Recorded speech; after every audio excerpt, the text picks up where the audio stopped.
Hello and welcome to Korean Politics Debrief once again with me, Kwon Jang-ho. And what a week it has been in Korean politics, or I should say, what a 24 hours even. On Thursday, May 1st alone, we saw the Supreme Court effectively overturn the Democratic Party presidential nominee Lee Jae-myung's acquittal on the election law violation case. That was followed shortly by the acting President Han Duck-soo resigning so that he can run in the presidential election. And then later in the evening, we had the acting President and Finance Minister Sang-mok resigning as well after the DP tried to impeach him. So now the Education Minister Lee Joo-ho is the acting president. So on Thursday alone, South Korea saw 3 different leaders on the same day. This is more chaotic than a Premier League football club.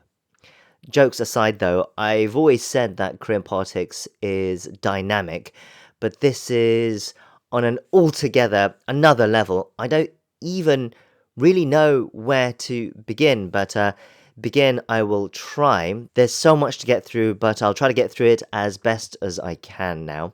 Let's start with Lee Jae-myung. So last Sunday, the world's most unexciting primary came to a close. Lee Jae-myung won the Democratic Party nomination with 89.77% of the vote. That's the greatest margin of victory for a primary in Korean democratic history. It seemed like there was no stopping Lee Jae-myung from becoming president now. But then it was announced on Tuesday that the Supreme Court would rule on Lee Jae-myung's election law violation case 2 days later on Thursday. This was also unprecedented, the speed in which the Supreme Court decided to make a ruling. The lower court had only reached a verdict about a month earlier, and it had only been a week since the Supreme Court justices met to review the case. But they made this decision in that time. Now, there were 3 outcomes on the table, essentially. One was to uphold the decision made by the appellate court, which had found him not guilty on all charges. Now, that in itself was quite controversial in the past because it had completely overturned the district court's decision, which had found him guilty on several charges and sentenced him to 1 year in prison, suspended for 2 years. If that had been held up, it would have barred E from running for office. But anyway, if the Supreme Court had upheld the appellate court's decision and agreed that E was not guilty on all charges, then E's road to the presidential office would have been cleared. But on the other extreme, there was the very, very small chance that the Supreme Court could overturn the appellate court's non-guilty verdict entirely and then rule themselves to find E guilty. While such a ruling was technically within the court's power, it was almost unheard of, so that was very unlikely. What did happen was the third outcome. The court took issue with the appellate court's ruling, essentially saying that E was guilty, or at least not innocent, so they sent the case back to the lower court.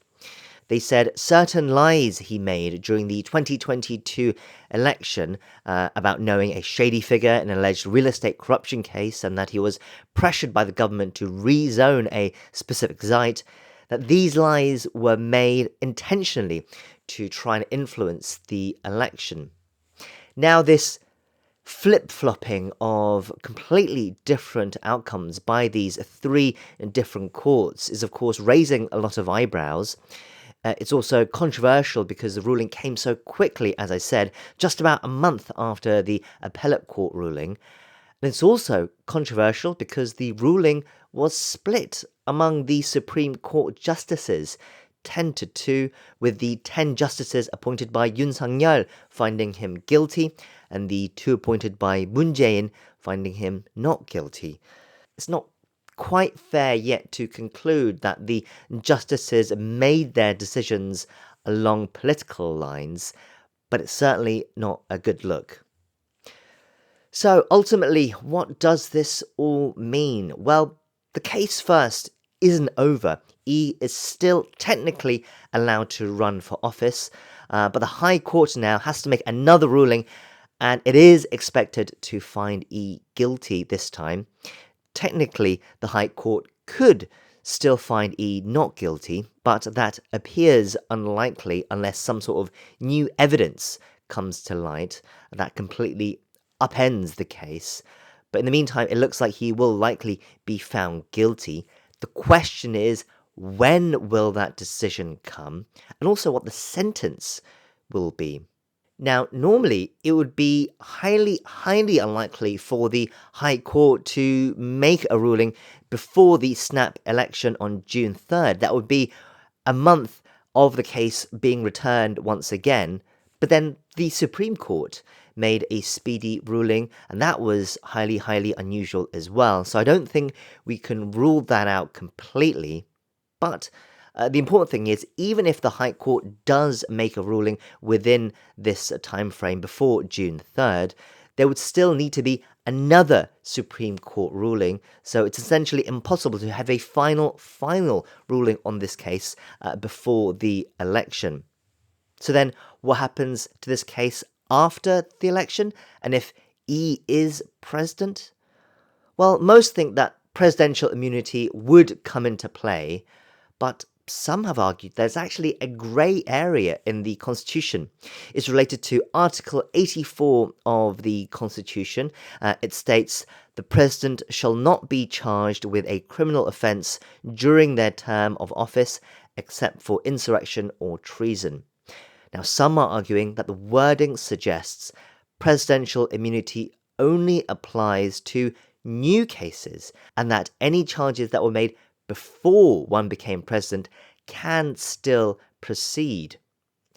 It's a stretch, but it is a question that is very much being debated in political and legal circles at the moment.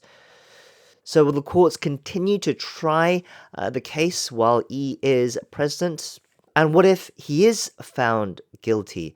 Before the election, if E was found guilty and he received a sentence of anything more than a 1 million won fine, that's only about $700, then he would have been barred from running for office.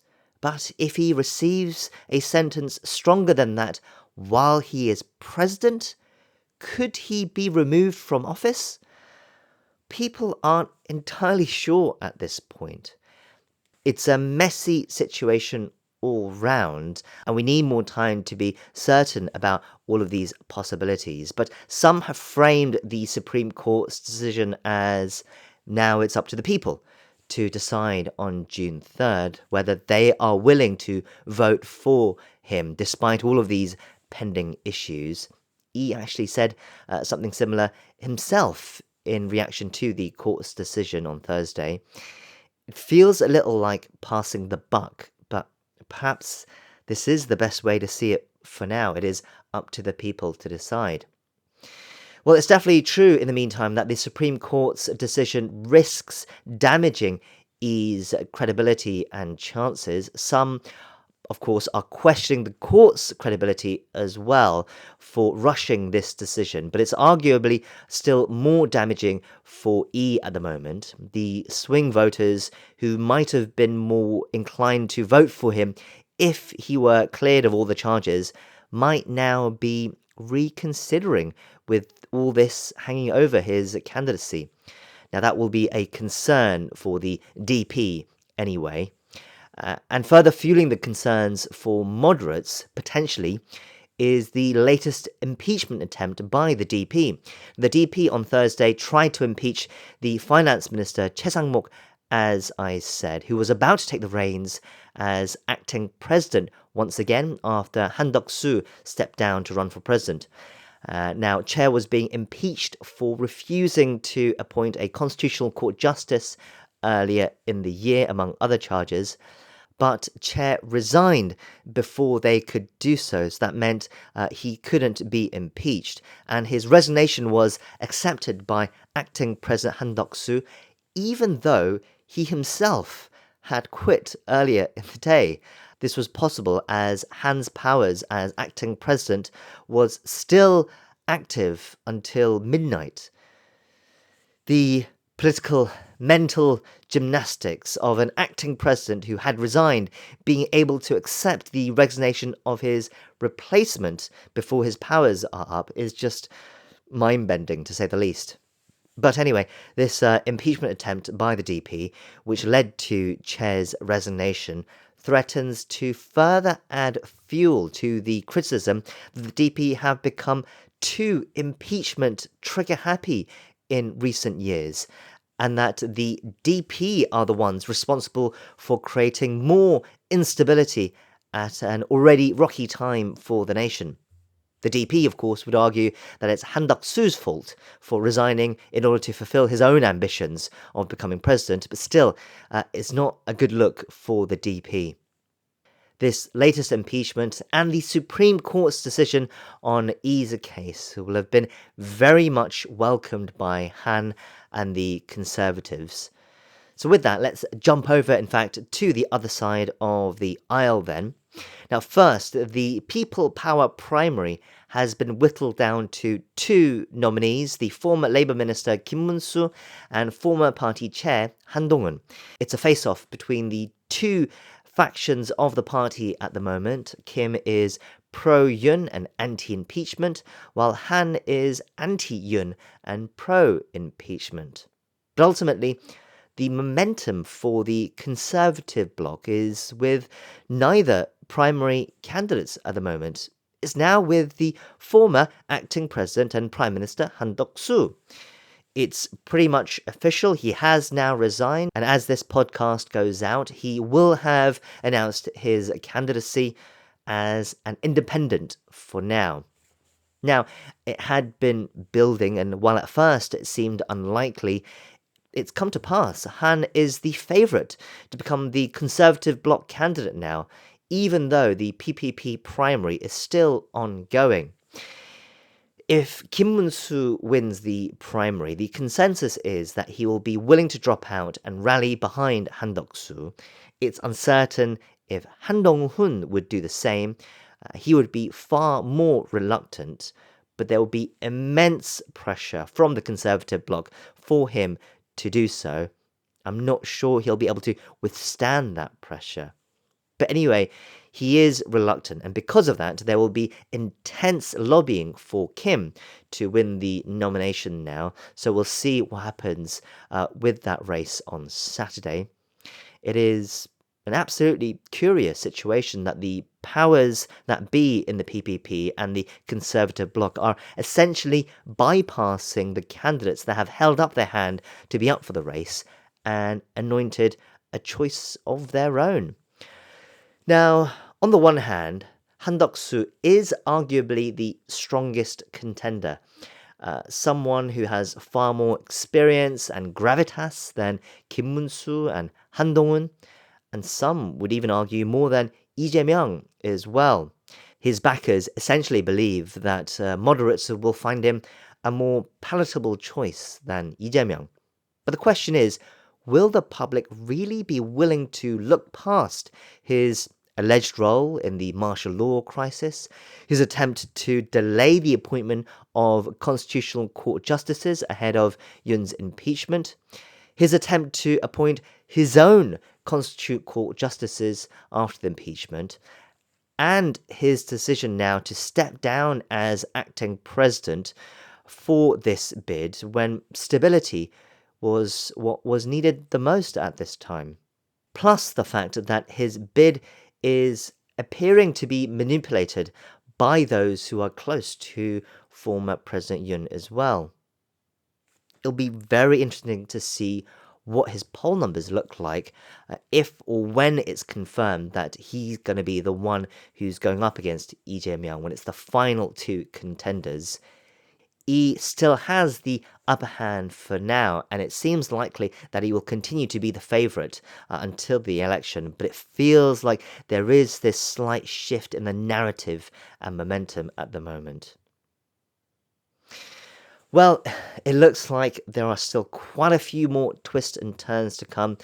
Korean politics is living up to its dynamic reputation, to say the least. And that is actually a bit of a problem for me and our interview this week. This interview was recorded on April 24th, before all of the developments I've just talked about today, before Lee Jae-myung was even confirmed as the DP nominee. So some parts of it will sound quite out of date, even though it's only from about a week ago. Still, I think it is a fascinating conversation with a really interesting guest. Our guest this week is Jack Greenberg. He's a researcher and writer in Korean history and politics. He's only been in Korea a few years now, actually, but he's been writing about some fascinating topics in news and media outlets, as well as his own personal newsletter called Gachi. His recent work related to the Truth and Reconciliation Commission is also particularly interesting, and we'll talk about all this in our interview today. So here it is now. As I said, this interview was recorded on April 24th. Well, Jack, hello and welcome to the podcast. Thank you for having me. It's great to have you with us. Can you first tell us a little bit about yourself to our listeners? Sure. So I'm a freelance writer, independent consultant, and researcher.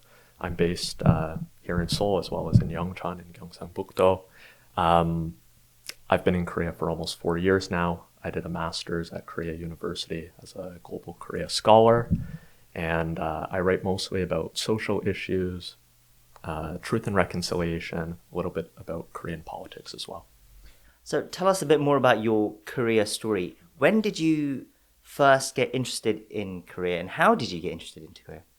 So at McGill, where I did my undergrad, I was mostly focused on South Asia, Indian politics. Towards the end of my degree, I did a minor in East Asian studies as well. And when I was looking about where do I want to specialize, it was, China, hard to do things, politically sensitive if you want to actually go and study there. Japan was very sealed off because of COVID. And amongst the three, Korea, not as many people were studying it. At least McGill didn't have any Korean studies program.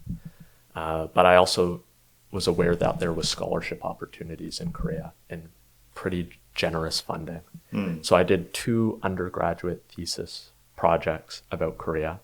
One was about the history of mental health in Korea from the colonial period till the 2010s.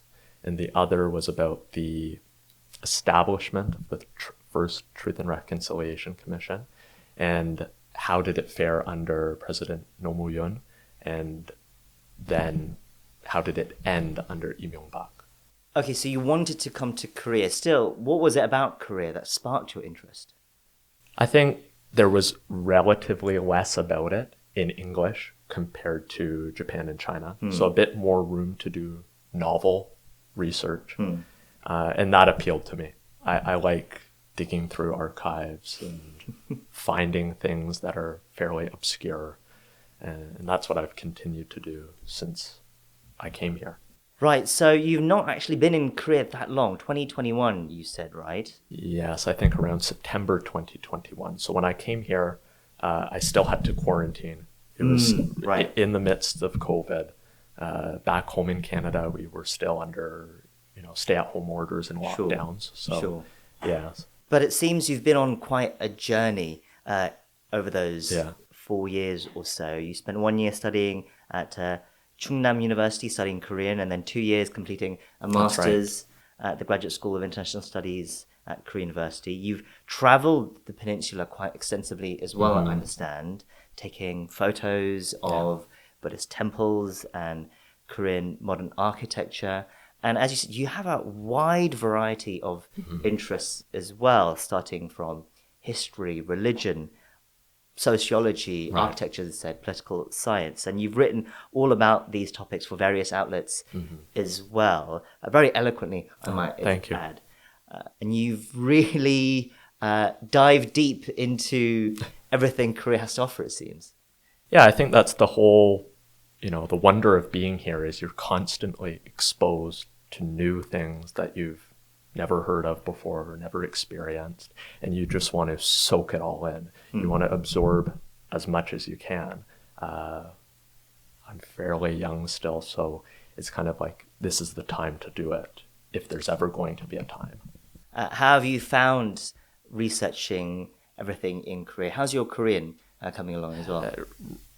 It's a constant struggle, and I'm very harsh on myself. But I think reading and listening is improving. It's obviously, I'm more familiar with concepts that I'm writing about or I'm researching. Speaking enough to get by in daily life and have casual conversations. But I'm trying to push myself more, especially when I'm out trying to report from the provinces. And you have no choice but to push through. And you research in Korean as well, right? You make that effort. I try to look at mostly Korean sources, and you have to, because oftentimes what I'm looking at, there's nothing written about it in English.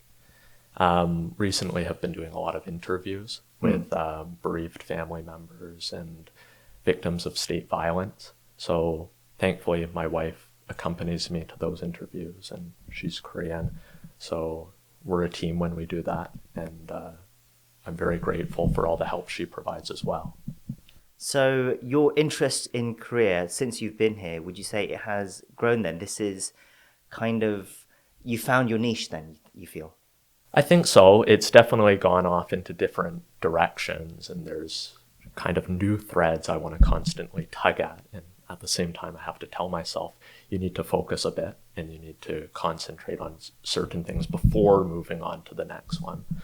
But yeah, it's a passion in a way. I dare say, because you've maybe pulled on so many threads, that your understanding and insights into Korea in such a short time is quite impressive. You're diligent as well, it seems. You have a newsletter, which you update quite regularly now. It's called Gachi, meaning magpie. That's right. Why is it called Gachi? Can you tell us? I think if you look into, Korean folk tales and folk traditions, the magpie is not seen as in other places, as a harbinger of bad things. In Korea, the magpie is known for bringing good news. So although the topics I touch on in the newsletter are not the lightest and most uplifting things always, it's trying to bring good news in that it's deeply researched and it's telling important stories. As I said, you have a variety of interests, and one of them is you're a keen observer of Korean politics, I've seen. You've been following a lot of what's been going on in Korea. Yeah, I don't necessarily write a lot about Korean politics, but I think I started writing a bit more and trying to push my own envelope with it after 12/3 and martial law last December, and following quite closely the civil society and grassroots protests that emerged after that, and also what was going on behind the scenes within the National Assembly, within the political parties. But even before that, I know you made podcast appearances talking about Korean politics. There was that podcast appearance on The Hated and the Dead talking about Yoon Sang-mok as well. And I've seen your Twitter posts and Blue Sky posts as well. What do you make of Korean politics? How have you found getting to grips with it? I think it's certainly polarizing. It's dynamic. A lot of colorful characters. It still is very much grappling with the past as it tries to look to the future. And I think there are people, some of the actors involved, are constantly trying to reinvent themselves, trying to go with the winds and ride the coattails of those. But it's never dull, and there's always something to be looking at and trying to understand what's really happening behind it and why it's happening. How would you compare it, say, to the US or the West? It's certainly different. I'm from Canada, so we have a parliamentary system. We have a prime minister.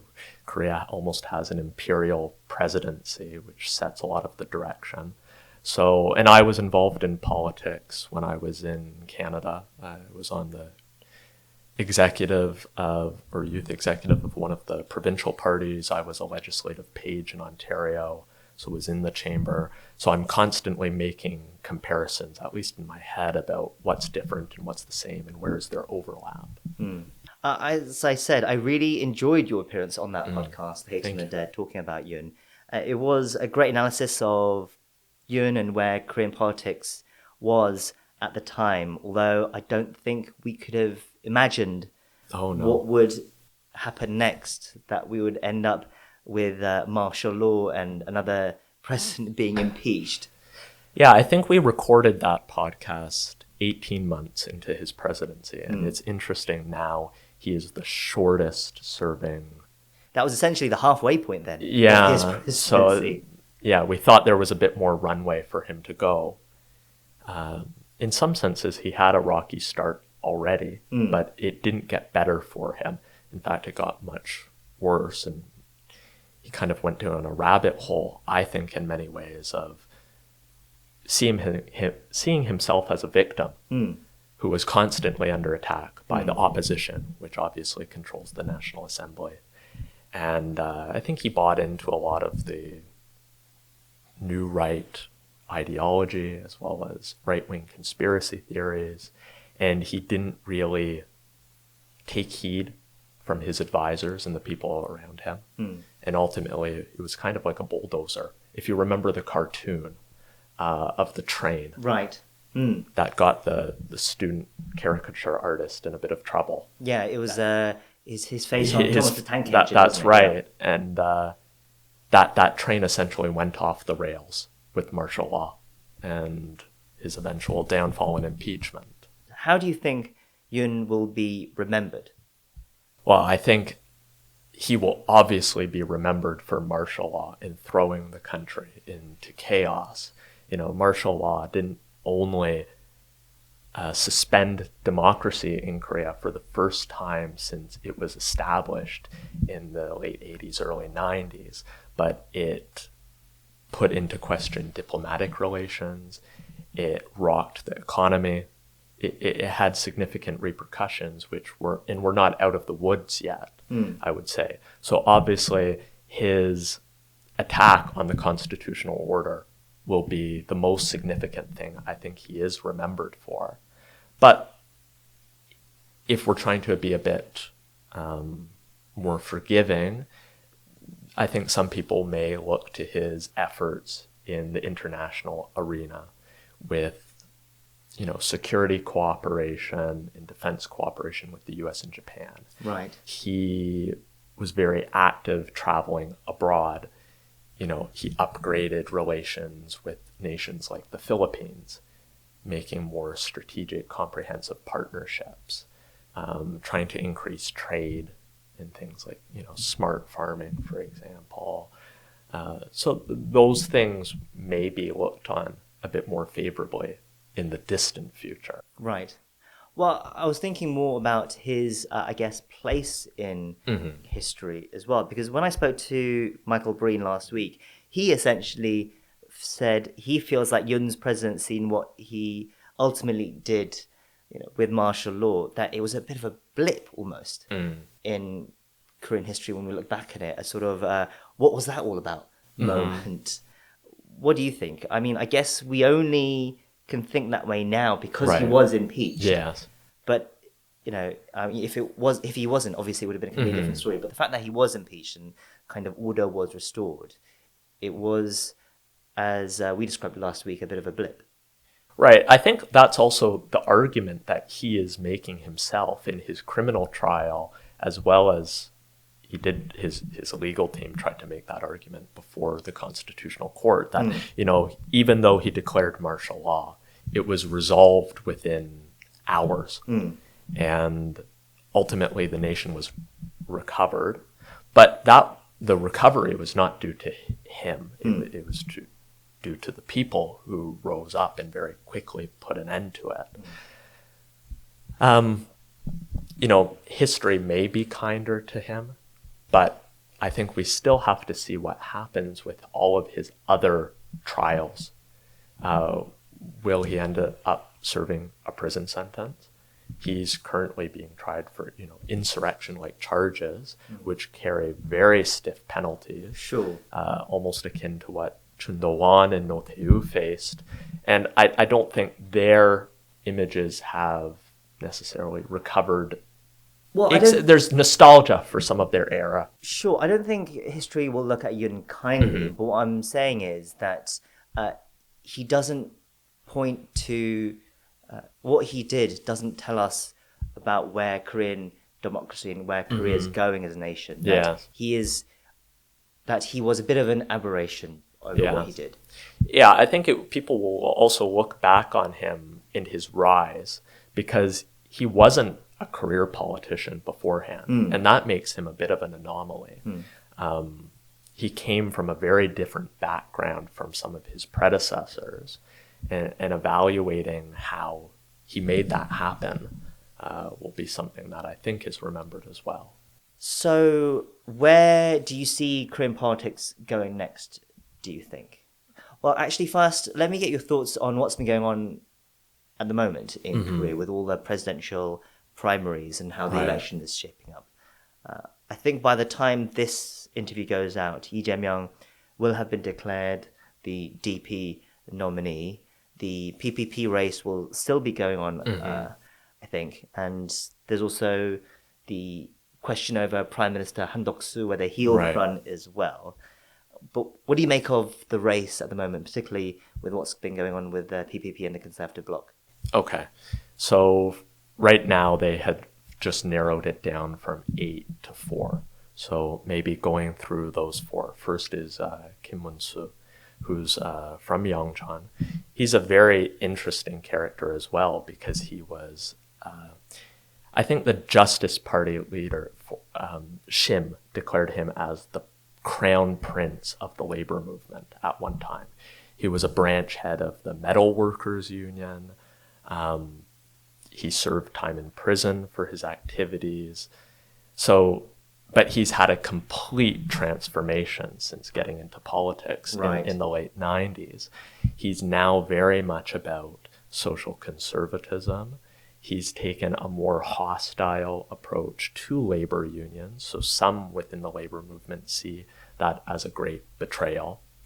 I think his perception of unions is that the organizational structures suppress the voices of individual members, and they need to be, rather than raising slogans, about other social and political issues, they need to be taking an active role in cooperating with management for things like improved workers' rights and improving the efficiency of the economy. So that's very interesting. However, he's also probably the most pro-Yoon of the 4 contenders who are still in the race. He has been a staunch supporter of Yoon since the very beginning, and he sees no need to apologize for martial law. I think he's a harder sell for moderates. Sure. Especially with his very controversial past comments on people like Moon Jae-in. He's not someone who's been very careful with his words, should we say. That's right. And I think that you mentioned the remarks about Moon, comparing him, I believe, to one of the Kims, Kim Il-sung. And also, so that comment actually got him into trouble when he was seen in the labor portfolio. He needs to be somebody who can build bridges and mediate, bring people together. But those remarks are so divisive that really makes that job quite difficult. Also, he's, I would say, quite homophobic. He's made comments in the past about how can Korea address AIDS if things like gay marriage are allowed. So he's certainly not progressive socially, and I think that makes him not as appealing to some younger voters, and he's leaned into the new right ideology. His remarks have mimicked Yoon when it comes to General Hong, whose bust was removed from the military academy. He's also So a controversial figure, very hard sell Yes. to the moderates. So why do you think he is the leading candidate for the PPP at the moment? What I think is you're going to have a two-way rather than a three-way race. So Lee Jae-myung is obviously, we need to break with the past of Yoon, whereas the PPP is eventually, I think, going to rally around somebody who tries to continue at least the agenda that Yoon pursued, and is also recognizing that we don't have to apologize and that what we did maybe is virtuous and just. Can you briefly also tell us about the other major player, Han Dong-hoon? Yes. So I think Han, he's kind of seen as an upstart, fresh blood in a way. He has quite an energetic fan base. And I mean, he has a past as a prosecutor, of course, and someone right. who was very close to Yoon Sang-yeol. I think, yes, he was close to Yoon at some junctures, whereas at other junctures, they openly sparred.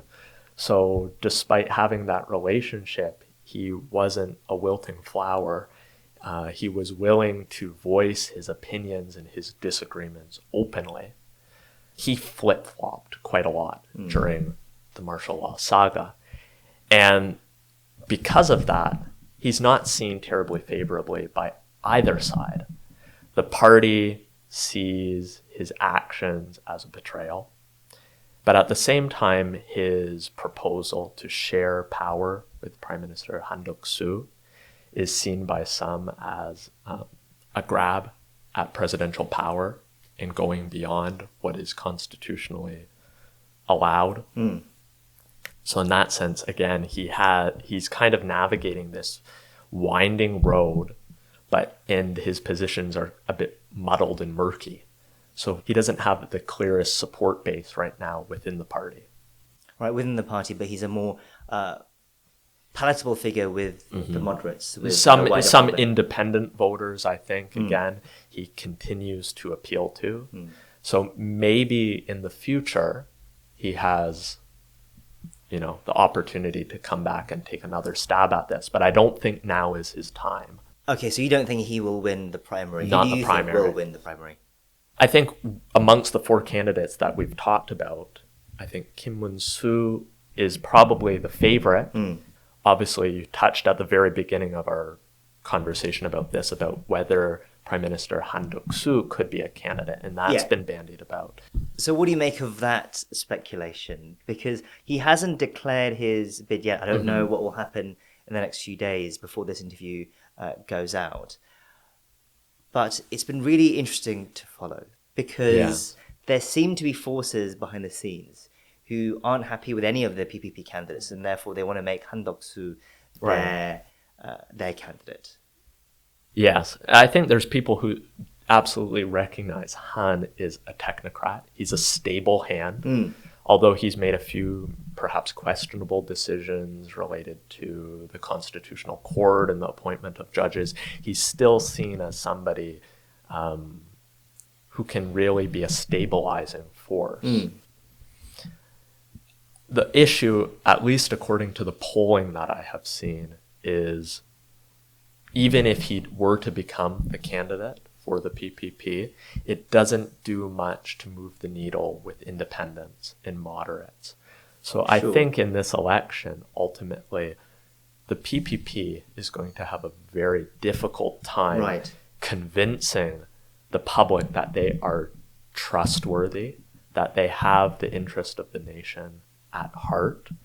I think right now what they really need to do is show they are serious about issues that affect people's livelihoods and what they are going to do to build this nation's future. Some would look at the infighting at the moment, or the power struggle within the PPP at the moment, and suggest that it's not about actually winning this presidential election. It's so difficult to win this election because of the circumstances. And therefore, this is more just about politics within the party now. I think it's an opportunity for consolidation. this party is going through a lot of growing pains right now, where there's no clear favorite. They're probably not going to win the presidential election. So let's use this moment to build a base to move forward with in the future. And I think any of the people who are running for that position have that in mind, at least, because they want to ultimately, I think, do what Lee Jae-myung did within the Democratic Party, where it wasn't always the party of Lee Jae-myung like it is now. There were more factions. You know, Lee Na-kyung had a faction, but it wasn't until during Yoon's presidency that Lee Jae-myung was really to push back and build himself up as the kingmaker and the single voice. Do you think it could get then quite bloody within the People Power Party moving ahead? What do you see for the future of the People Power Party? Yeah, I think it could get bloody as the primaries progress and the field really narrows down. There will be jabs at each other by the candidates. The question is obviously whether that party will fracture at some point and split off as past conservative parties in Korea have. I think there's the other issue is you also have external forces, characters like Lee Jun-suk, you have Pastor Jun, who are both mounting their own presidential bids. So outside of the party, there will also be actors who try to determine what the future of Korean conservatism is as a bigger tent movement. Right. It does seem like it's going to be a major crossroads point for the conservative movement more broadly in Korea after this election as well. So let's look at the DP now as well. Lee Jae-myung is most likely going to be the nominee, and he is most likely going to be the next president as well, although, of course, we should just wait for the ballot boxes to be opened. But what are your thoughts on Lee Jae-myung as the future president? I think Lee Jae-myung is certainly an interesting character. He has his own backstory, which is, in a way, it's unique to him, but is not dissimilar from other past presidents of Korea. He came from poverty. He had an abusive, drunkard, gambling father. He was pushed to go out and live life and experience many things, and that's one of the refrains he constantly speaks about. He has, unlike Yoon, he has a track record of public office. Before this, he was mayor of Seongnam City, a satellite of Seoul, and he was also the governor of Gyeonggi Province. So, and in those positions, he had quite a few achievements. Most of the pledges he promised were either delivered or at least they were acted upon. He pushed some fairly progressive policy ideas when he was in those positions. For example, like the youth dividends of paying 24-year-olds a lump sum to help get them off their feet at a difficult transition period in their lives. But what we're seeing now is he's continuously evolving. He's trying to set a new tone for himself. And he's trying to make himself more palatable to those independents who are not naturally part of the DP's base. He's obviously made some controversial comments recently as part of his campaign, positioning the DP as just a midway conservative party.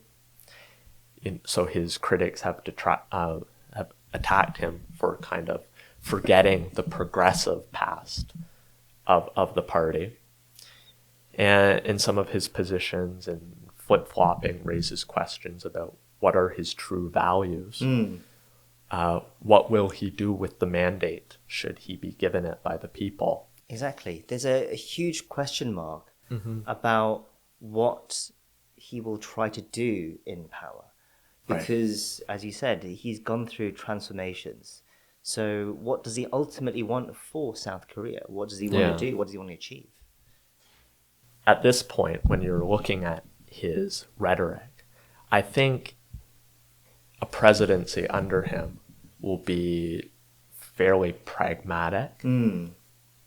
He's always advanced fairly novel policy ideas, but then he's eventually backtracked on those and said we need to listen to the people and take public opinion into consideration.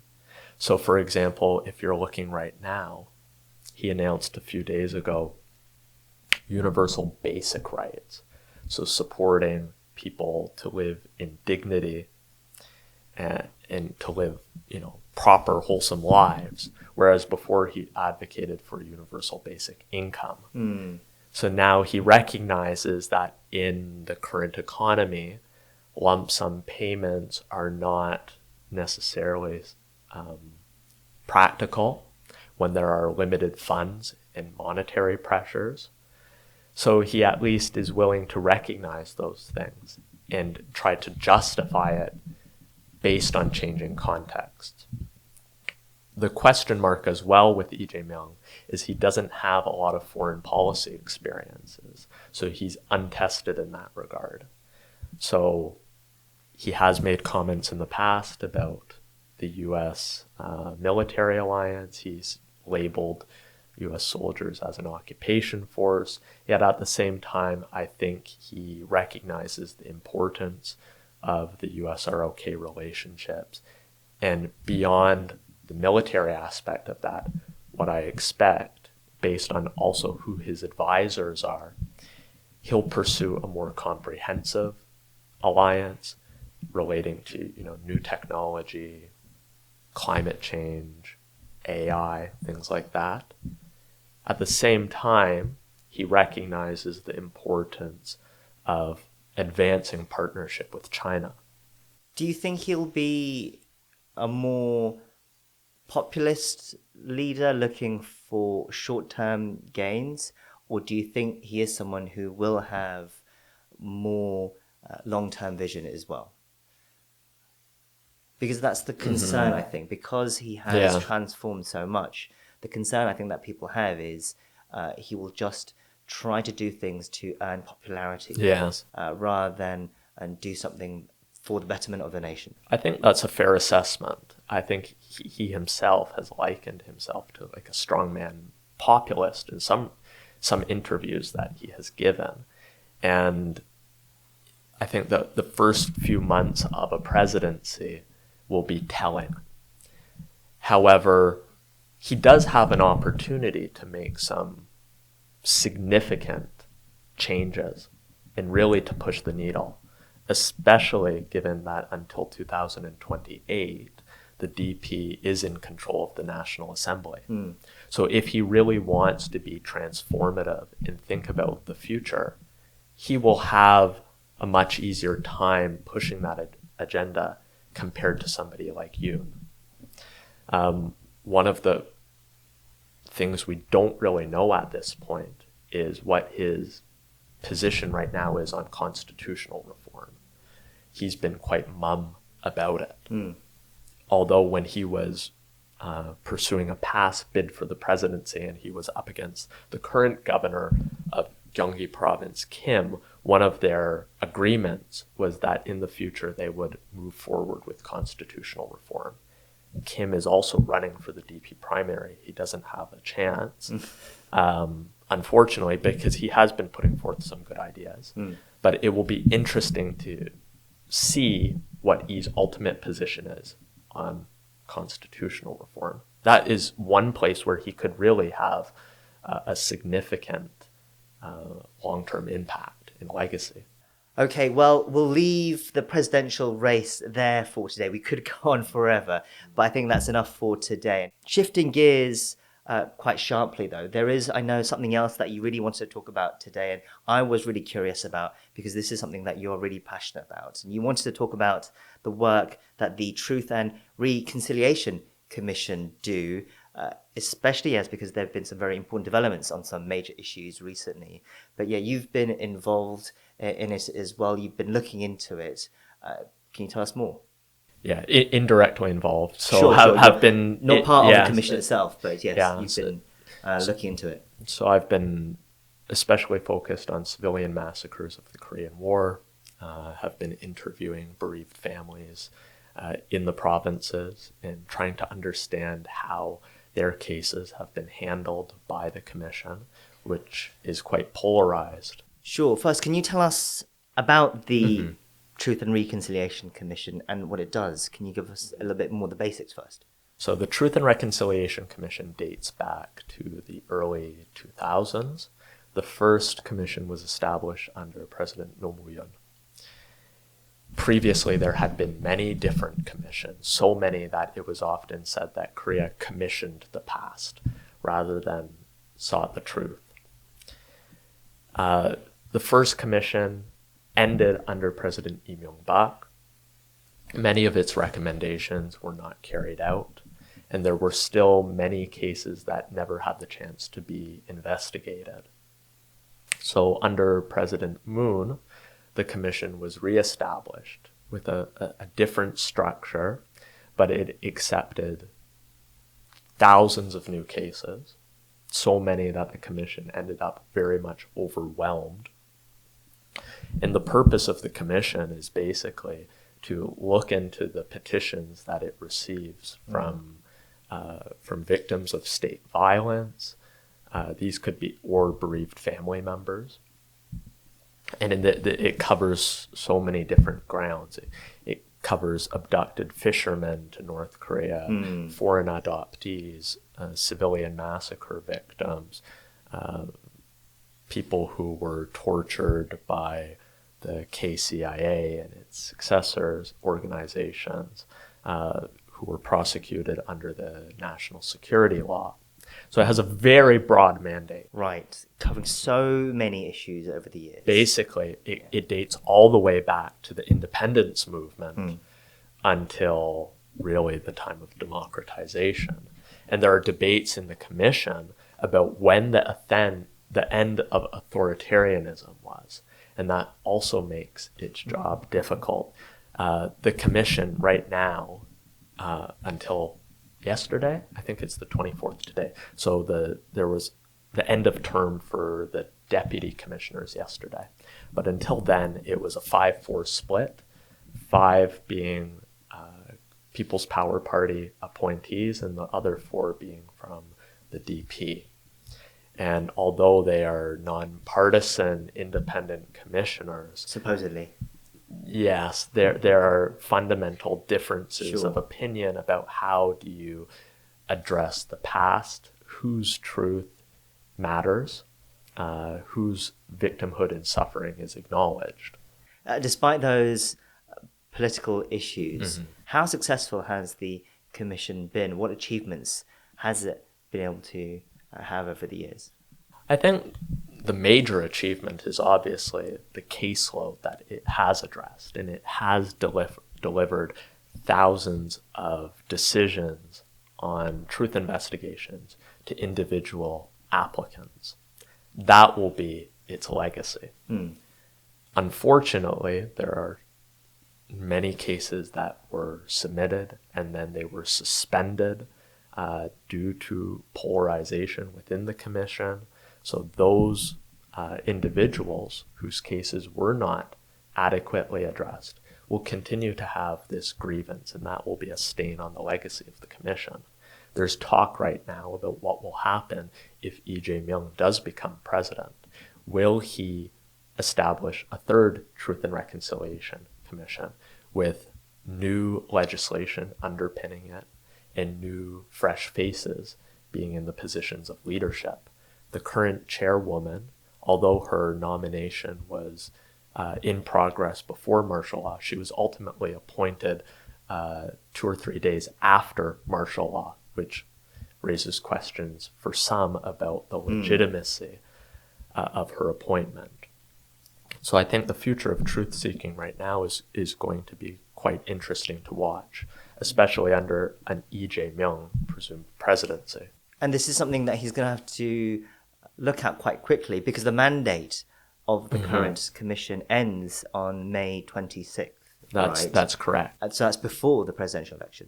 Yes.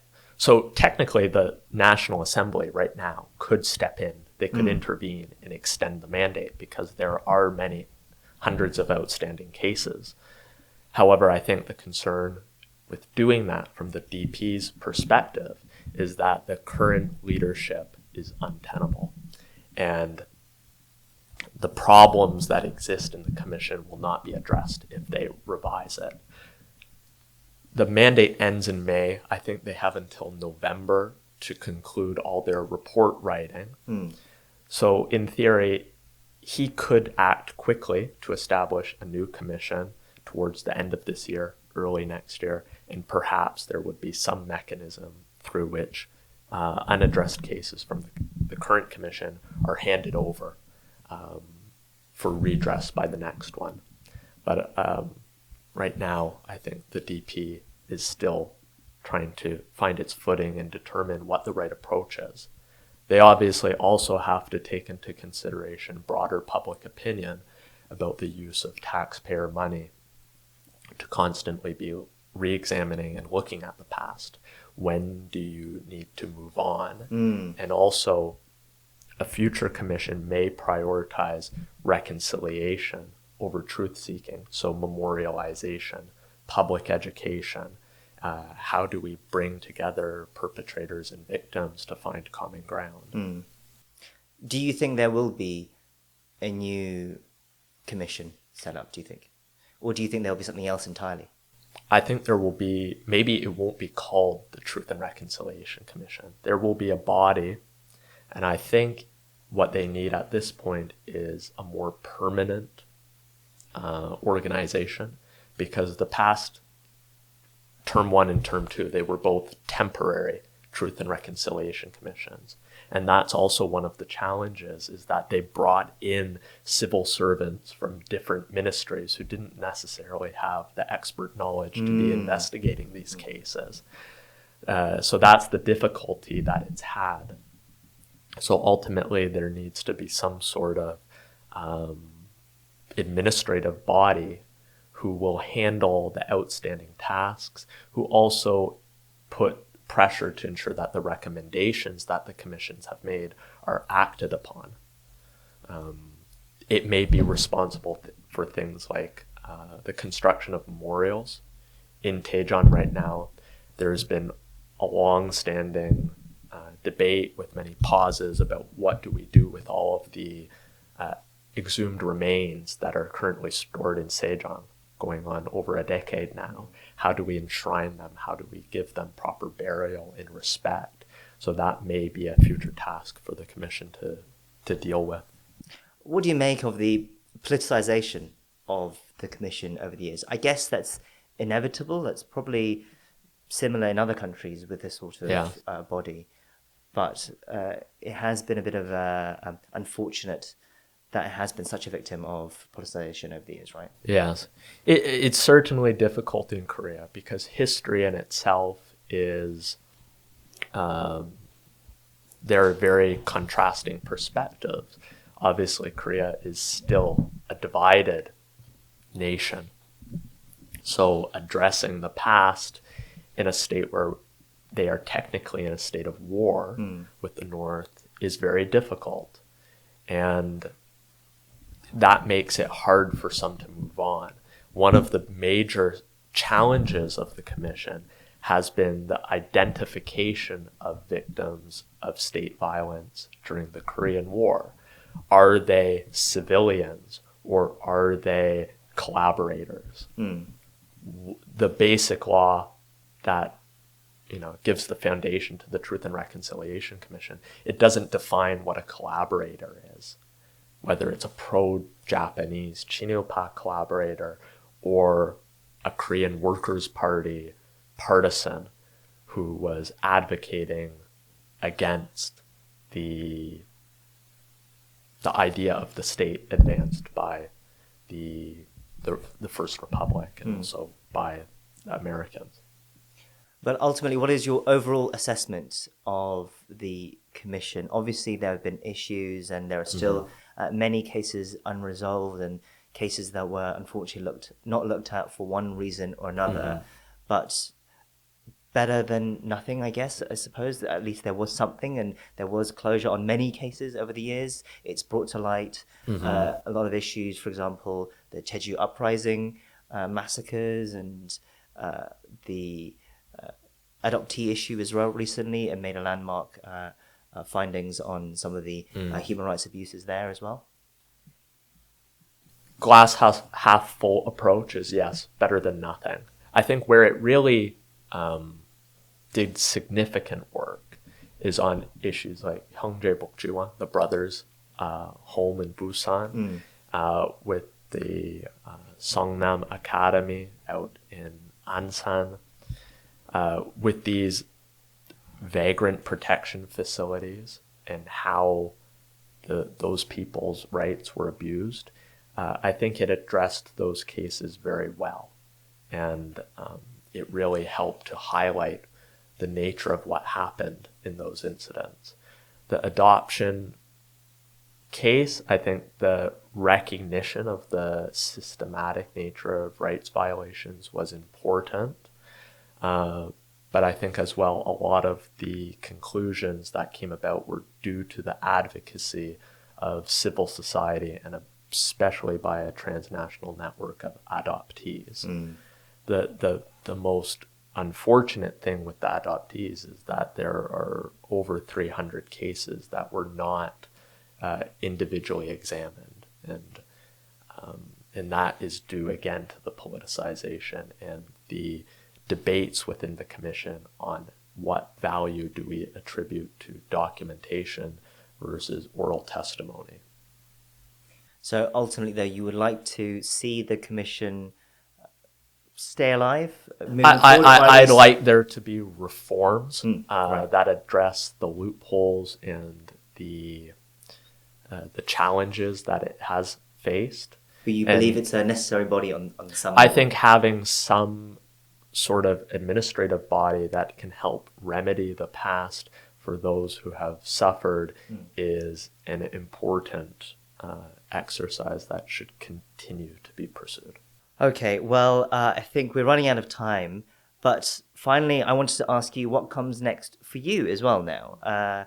Do you have any plans at the moment? Any sort of things that you're looking at, I think you're researching, and do you see your long-term future in Korea as well now?